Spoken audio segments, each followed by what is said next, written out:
Hey YouTube, what's going on? I'm Greg. Welcome back to my machine shop. Today we're going to tackle the tappets and the tappet guides. The tappets I am used to referring to as the lifters. So let's take a look at our 3D model and get an understanding of what our parts do in the engine assembly.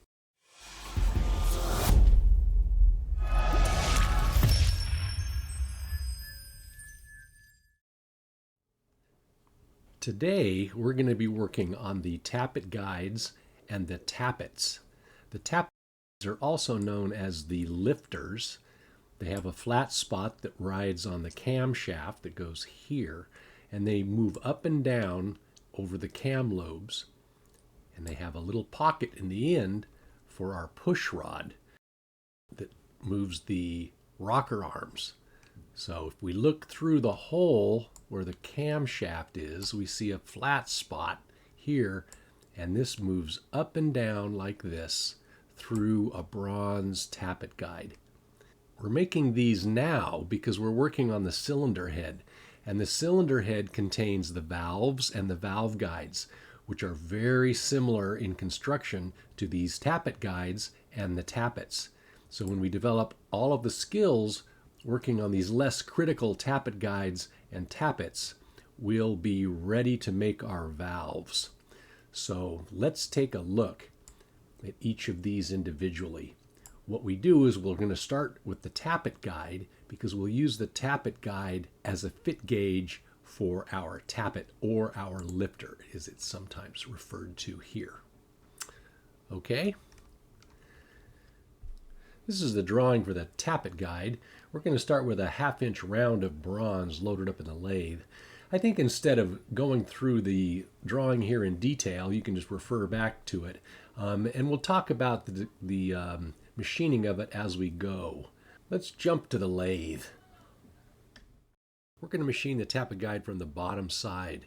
We're going to load up our 1/2 inch piece of bronze in the lathe and then face the bottom. The tappet guide is threaded as it threads into the crankcase. It has a 7/16 20 thread, so we turn down the section that will be threaded to 0.433, which is the diameter rod used for a 7/16 20 thread. We don't need to thread the whole length of the tappet guide, so the bottom section is 3/8 in diameter. We'll reduce that diameter next. The top of the tappet guide has a hex nut so we can tighten it down into the crankcase. And on top of that is a cosmetic feature, an 1/8 inch half round. This could also just be a simple chamfer depending on what tool you have available. I touch off the tool at the bottom of the tappet guide, move it into position, and then plunge from 0.5 down to 0.4. If you refer back to the print, you can see this dimension. Next up, I center drill, and ream to 0.1875. You'll notice here that this is an 1/8 inch reamer. I made a mistake and had to go back later and open up the hole to 1/875. I guess it's a good thing it wasn't the other way around. Then we cut the threads 7/16 20 with a die supported by the tailstock. Ensure that we're running true. The technique that I like when using a die is to run it a second time upside down and cut the threads clear to the top. To cut the hex head on the top of the tappet guide, we take it over to the mill and put it in a hex collet block. Then we take off 1/32 of an inch of material on all 6 sides. We need to ensure the collet block is properly seated in the mill vise, or else our facets will not come out correctly. Then it's back to the lathe to use our parting tool to cut the part off. We clean up the holes with a deburring tool and call her done. I don't know about you, but I think that's a good looking part. Let's test fit it into the crankcase and see what it looks like. Nice! Oh, and then I open up that 1/8 inch hole to 3/16 off camera. All right, it's time to turn our attention to the tappet itself. It's a very straightforward part, and we're going to make this out of 3/8 inch drill rod.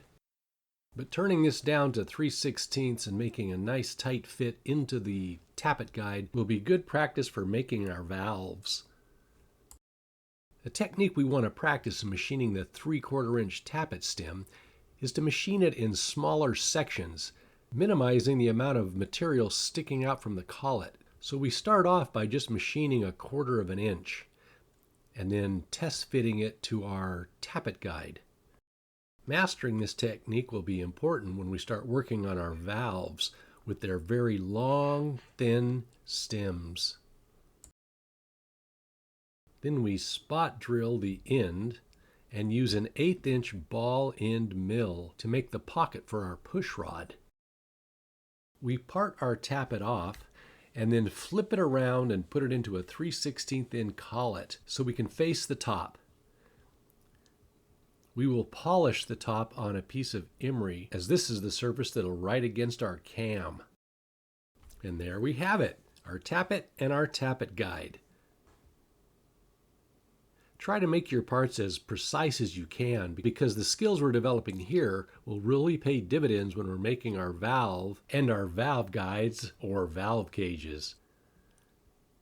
Well, it's been fun. I think these are some nice looking parts.